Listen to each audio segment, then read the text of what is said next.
kasih Datuk KP di atas segala sumbangan, bimbingan dan juga segala teguran untuk kita menggerakkan MPC ke hadapan dengan lebih pantas lagi. Selamat bersara dan selamat maju jaya. Terima kasih di atas jasa-jasa yang telah Datuk berikan. Komitmen dan juga dedikasi Datuk telah memberi impak yang berkesan dalam pembangunan MPC dan juga memperkukuhkan agenda produktiviti negara.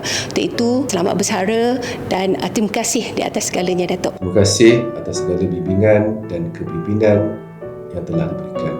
Semoga Datuk KP sentiasa sihat dan menikmati masa persaraan yang bahagia bersama keluarga.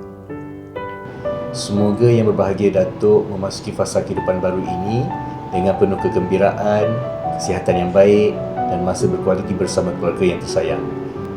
Thank you sir and happy retirement.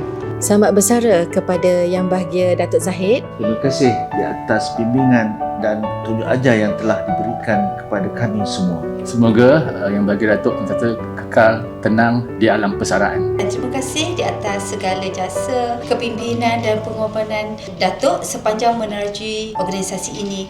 Semoga persaraan ini membawa kebahagiaan, kesihatan yang berpanjangan bersama keluarga. Terima kasih Datuk di atas segala jasa dan sumbangan Datuk sepanjang perkhidmatan di MPC.